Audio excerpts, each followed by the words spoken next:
पण हे सगळं इतकं हिंदीत काम होत असताना मराठीमध्ये कुठेच का नाही, का मराठीमध्ये यायचं नाही असं नाही ठरवलं? नाही, मला यायचं मी तर मराठी हिंदी ॲक्च्युली तुला माहिती आहे का, मी तमिळ तेलुगू मल्याळम तुलू ह्या सगळ्या भाषांमध्ये ॲड्स केल्या आहेत. मी ह्या सगळ्या भाषांमध्ये मी डायलॉग बोललो आहे शिकून तिकडचे, कन्नड बिन्नड सगळ्यांमध्ये.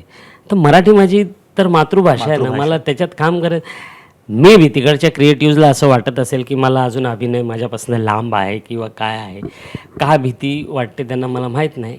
मी बाहेर जा किंवा त्यांना ते बिचाऱ्यांना बर्डन पण असेल, पण मी मराठी हिंदी असा भेदच करत नाही. नाही, मी काम जाहिरातीबद्दल बोलत नाहीये, म्हणजे अगदी मराठी सिनेमा असेल. हां, म्हणजे काही मित्र आहेत सिरियल करतात, ते जेव्हा त्यांना वाटतं की ह्याला बोलवावं तेव्हा ते बोलवतात. ते आज प्रोड्युसर झाले तर त्यांच्याबरोबर करतो काम. आता मागे 2 वर्षापूर्वी केली एक सिरियल मी मध्ये. आत्ता मी यावर्षी माझा एक फार जुना मित्र स्ट्रगलिंगच्या काळापासून, तो प्रोमो बिमो कट करणं, आज तो चांगला सेटल झाला आहे, प्रोड्युसर झाला आहे. तर त्याने एक मराठी फिल्म करायला घेतली, तर त्याने मला बोलवलं.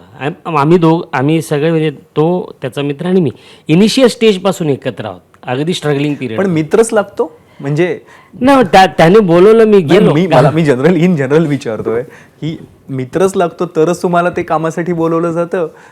हा, असं असावं. कारण हिंदीमध्ये काम करताना या सगळ्या गोष्टी नाही, माझ्या कोणीच ओळखीचं नाही.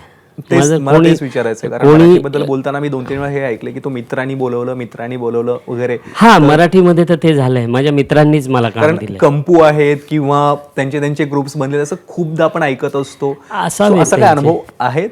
असावेत त्यांचे कंपू असावेत, म्हणूनच कदाचित मी त्यांना उपरा वाटत असावं बाहेरचा आहे. नाही रे बाबा, हा फारच बाहेरचा आहे, ह्याला कसं इनकॉर्पोरेट करायचं आपल्या ह्याच्यात.